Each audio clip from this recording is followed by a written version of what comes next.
महला पहला सलोक। सो जीविया जिस मन वसिया सोए। धन धन गुरु नानक देव जी महाराज श्लोक उच्चारण कर रहे हैं।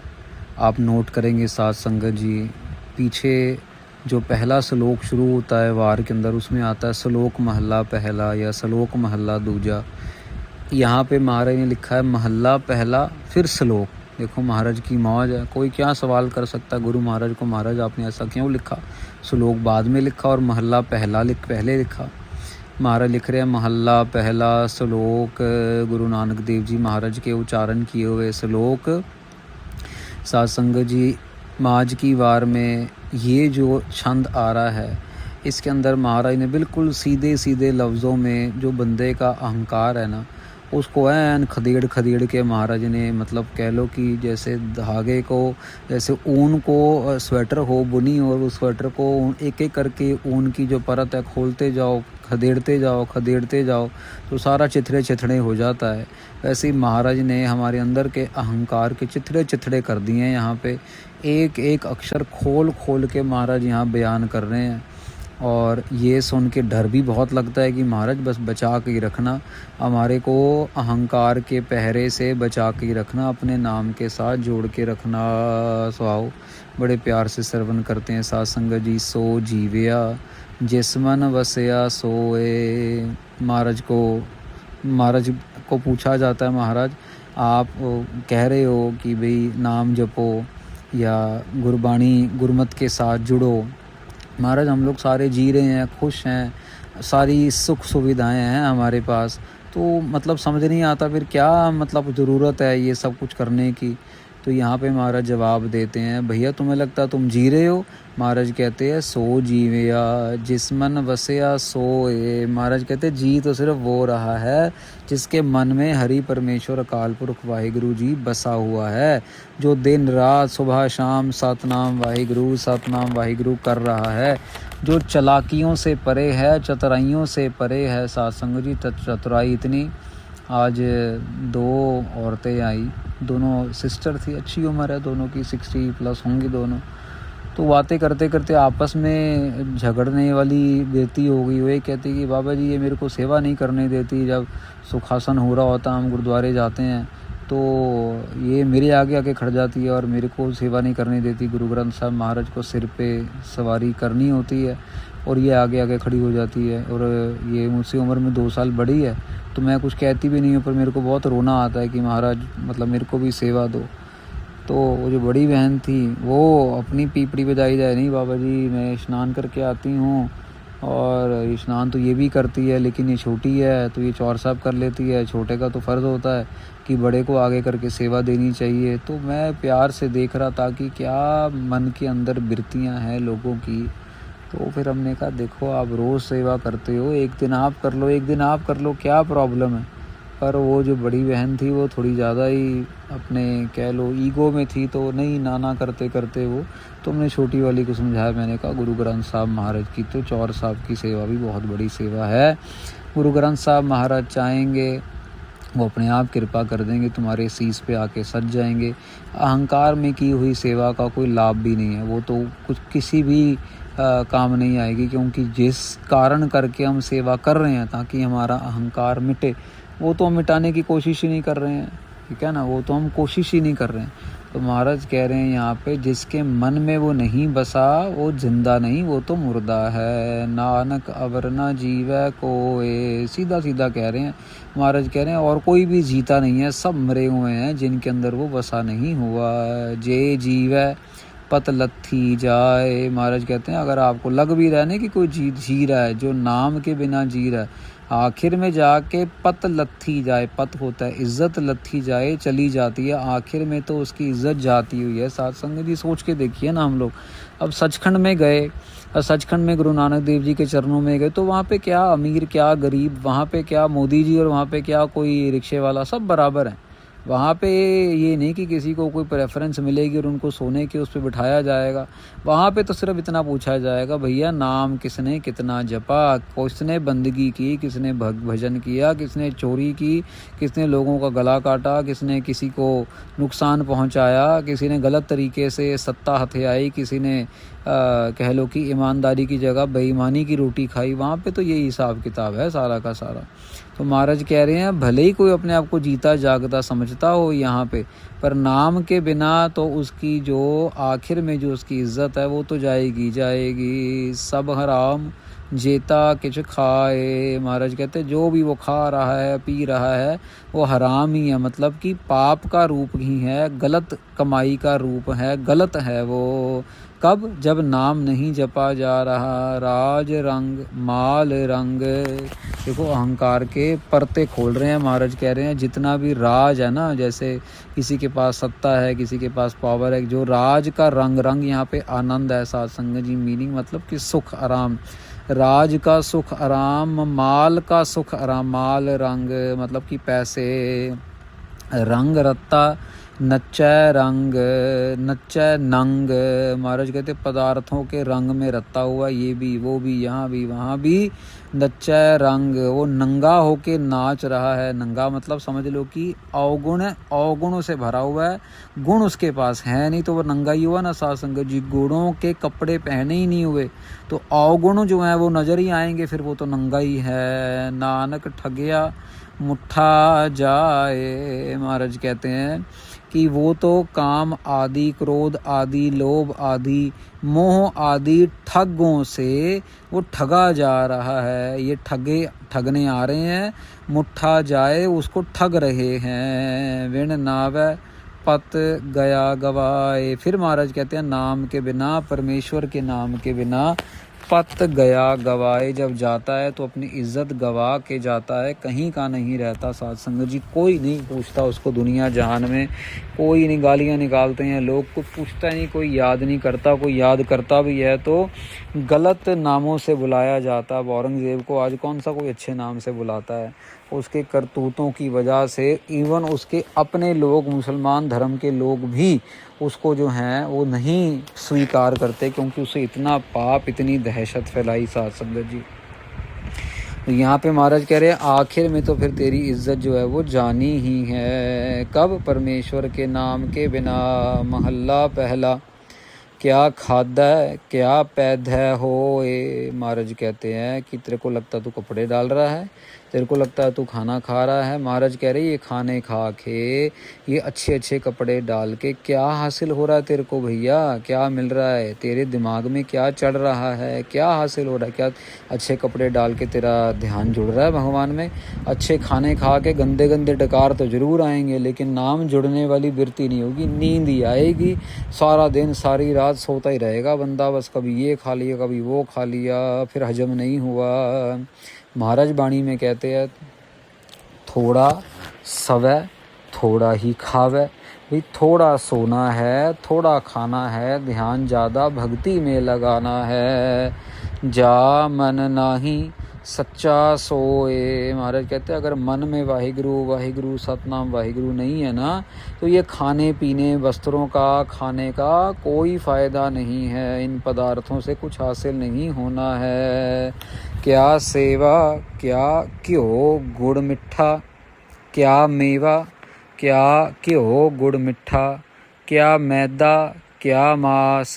देखो महाराज कह रहे हैं भले ही आप मेवे खा लो, मतलब कि ये सेब आदक, ये बादाम काजू आदक, क्या भले ही आप क्या घ्यो गुड़ मिठा, क्या देसी घी हो या मीठा मीठा गुड़ हो, मीठे पदार्थ हों, क्या मैदा या फिर क्या मैदा खा लो आप, या क्या मांस या फिर क्या मीट मुर्गा खा लो, क्या कप्पड़ क्या सेज सुखाली, कीजह भोग बिलास।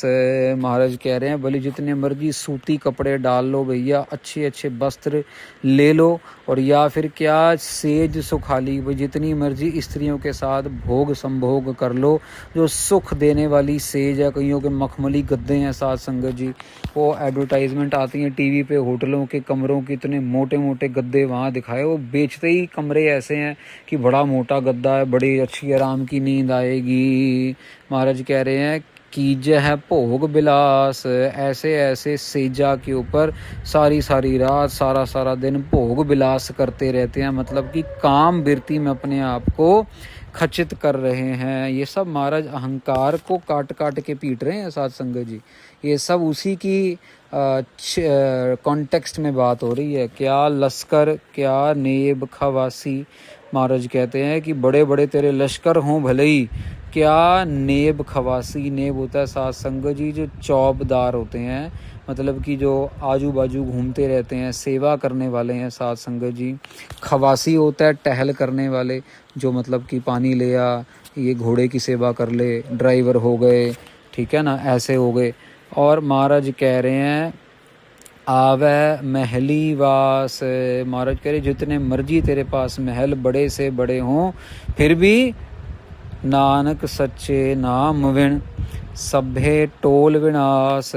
महाराज कहते हैं नाम के बिना, सच्चे नाम की, देखो यहाँ सिर्फ नाम नहीं कह रहे, नाम तो बंदे का भी होता है, हमारे कह रहे सच्चे नाम के बिना, सच्चे नाम विण, सच्चे नाम के बिना सभे टोल विनाश। सारा का सारा जो समुदाय है ना साथ संगत जी, वो ये समझ लो कि जो टोल, जितनी भी समुदाय, टोल का इतना टोले अमले फैले हैं, सबका विनाश हो जाना है, नाम के बिना सब नाशवान है, महाराज कह रहे हैं।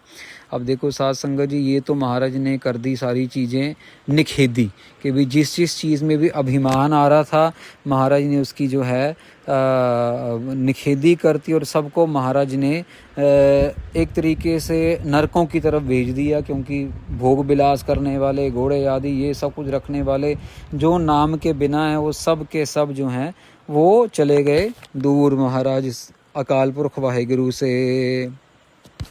अब आगे महाराज उत्तम जाति वाले जो है ना साथ संगत जी, क्योंकि अभी देखो गुरु वही है जो क्वेश्चन के बाद आंसर भी समझा दे, जो प्रॉब्लम बताने के बाद सॉल्यूशन भी समझा दे। अकेले प्रॉब्लम बताने वाला गुरु नहीं है, अकेले प्रॉब्लम बताने वाला अच्छा टीचर नहीं होता। टीचर वो है साथ संगत जी जो प्रॉब्लम के साथ साथ सॉल्यूशन भी जानता हो। तो अब आगे महाराज पौड़ी में समझाएंगे इसके बिल्कुल विपरीत, कि महाराज जो उत्तम जाति वाले सब समझ लो कि जो कह लो कि काम है, ये तो सब नरक वाले पासे चले गए। अब इसके उल्ट जो हैं वो महाराज आगे वचन करेंगे। देखो यहाँ पे महाराज एक और चीज़ समझा रहे हैं, जो हम लोग जाति का भी गुमान करते हैं ना, कई लोग छोटे लेवल के अहंकारी हैं, जिनको छोटी छोटी चीज़ों पे अहंकार है, पर कई लोग बड़े लेवल के अहंकारी हैं जिनको बड़ी बड़ी चीज़ों का अहंकार, और वो बहुत ज़्यादा बंदे को मार देता होता। बड़े बड़े लेवल का अहंकार है, क्योंकि उनके अहंकार को लोग सही समझ लेते हैं करके, वो बड़े हैं, वो पैसे वाले हैं। तो यहाँ पे महाराज अब आगे वचन कर रहे हैं, जाति दै क्या हथ सच परखी है। महाराज कह रहे हैं कि तेरे को क्या पता है कि भाई जो जात का अभिमान है, कि भाई कोई ब्राह्मण है, कोई खत्री है, कोई सरदार है, या कोई जमादार है। महाराज कह रहे जाति के गुमान के अंदर क्या रखा है, तेरे को क्या पता कि कौन सी जात ठीक है, कौन सी जात गलत है, कैसे परखेगा तू। क्योंकि सचखंड में जब जाना है गुरु महाराज के चरणों में, वहाँ पे तो जाति पाति सब है ही नहीं।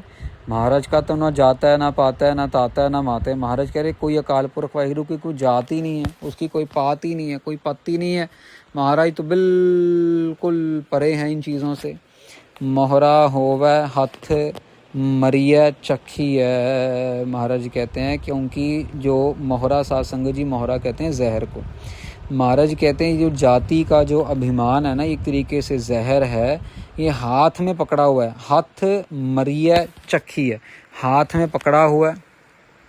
महाराज कहते हैं जब तक हाथ में पकड़ा हुआ है तब तक तो वो मरता नहीं है, जैसे ही उसको चखा वैसे ही बंदा मर जाता है। यही साध संगत जी महाराज समझा रहे हैं कि उत्तम जाति वाले जो हैं, जो विवेक लोग हैं, वो अपने आप को जो हैं समझा के जोड़ रहे हैं, पर जो उन्हीं में से अभिमान की तरफ निकल पड़ते हैं वो मर जाते हैं। देखो ना, महाराज उल्टी चीज़ भी समझा रहे हैं। जो पहले महाराज ने सारा समझाया कि भाई ये लोग, ये समान, ये सब कुछ, लेकिन नाम के बिना सब गड़बड़ है। पर उत्तम जिनकी जाति ऊंची है और उनको अपनी जाति का अभिमान ना होते हुए वो नाम के साथ जुड़े हैं, तो मतलब कि वो जाति के अहंकार को भी अपने ऊपर प्रबल नहीं होने दे रहे।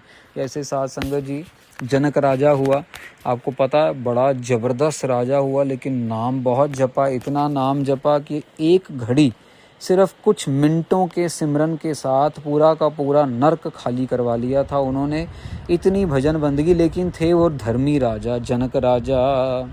सच्चे की सिरकार जुग जुग जानी है। जो अपने आप को अहंकार से बचा रहे हैं वो हमेशा वाहिगुरु को पहले रखते हैं। वो कहते हैं सब कुछ वाहिगुरु करने वाला है, सिर्फ मेरी जो सरकार है वो भी वाहिगुरु वाहिगुरु ही कर रहा है। जुग जुग जानी है। फिर उनको, उनकी जो शोभा है ना साध संगत जी, वो जुगों जुग होती रहती है।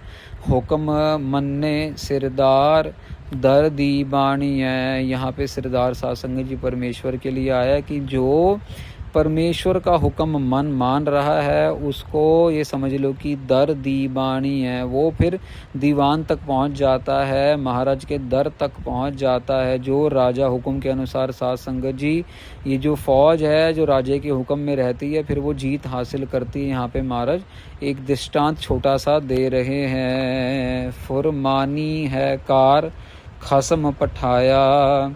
महाराज कहते हैं कि जब फुरमान मानते चले गए, जप तप का कार जो है परमेश्वर ने साध संगत जी वेदों में लिखा है, फरमाया है, और गुरु महाराज भी फरमा रहे हैं। गुरु ग्रंथ साहब महाराज में महाराज कह रहे हैं कि ये है खसम ने जो किया, खसम ने हमें भेजा है, ये जो शरीर हमें दिया है ये जप तप करने के लिए दिया है। और अगर हम जप तप कर रहे हैं तो उसके वचन का उसके फरमान को मान रहे हैं, नहीं कर रहे तो फिर अपना बेड़ा गर्क कर रहे हैं। तबलबाज विचार शब्द सुनाया। महाराज कह रहे हैं कि उसके हुक्म के अंदर जो घोड़े पर सवार होके जो तबलबाज साध संगत जी यहाँ पे नगाड़े के लिए आया है। तबला आपको पता है क्या होता है, नगाड़े के लिए आया। महाराज कह रहे हैं कि तबलबाज जो नगाड़े वाला घोड़े पे चढ़ के नगाड़ा बजा रहा है, मतलब कि विचार जो है, शब्द का जो विचार, शब्द सुनाया। महाराज कह रहे विचार शब्द सुनाया। भाई शब्द के अंदर का जो विचार है वो उपदेश हम सुन के अपने आप को बदल रहे हैं, तब बात बन रही है। अभी अच्छे अच्छे गुण आ गए ना साध संगत जी सारे। पहले सारी चीज़ें जाति महाराज ने वही रखी कि ये उत्तम जात की हैं, लेकिन ये अपनी आप की जगह परमेश्वर को पहले रख रहे हैं। एक होए असवार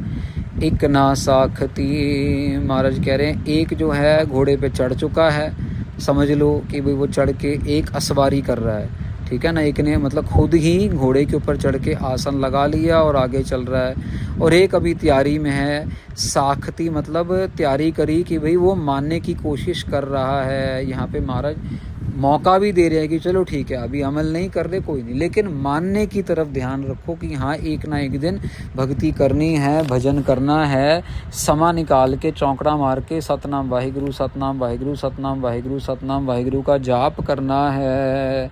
इकनी बद्धे भार इकना ताकती। महाराज कह रहे हैं यहाँ पे आखिरी पंक्ति में कि भी एक ने तो देखो अपने आप के साथ भार बांध लिया, और एक ने अपनी जो तख्ती है ना, इकना ताकती मतलब कि एक ने तो भार बांध लिया, दूसरे ने अपना जो भार उतार दिया। साध संगत जी, एक ने वेद शास्त्र सुन के, गुरबाणी सुन के अपना जो भार था वो उतार दिया, और दूसरे ने अपने भार को बांध लिया अपने साथ। साथ संगत जी कि भाई मानने की बजाय और पाप चढ़ा लिया करके कई लोगों को वाणी पढ़ते पढ़ते सेवा करते करते का इतना गुमान हो जाता है कि वो फिर अपने आप को बंधा लेते हैं। साथ संगत जी, तो यहाँ पे महाराज एक सूक्ष्म जो है मीनिंग समझाना चाह रहे हैं कि भाई बाणी पढ़ते पढ़ते सेवा करते करते भी निष्काम भावना रखनी है, ताकि हमारा जो ये समझ लो कि जो हिसाब किताब है, लेखा जोखा है, वो ख़त्म ही रहे, वो हम कहीं ये ना दोबारा फिर से बंध जाए। तो यहाँ पे सत्संग जी महाराज कृपा करके समझाते हैं। 142 अंग के ऊपर ये छंत जो है संपूर्ण हुआ है।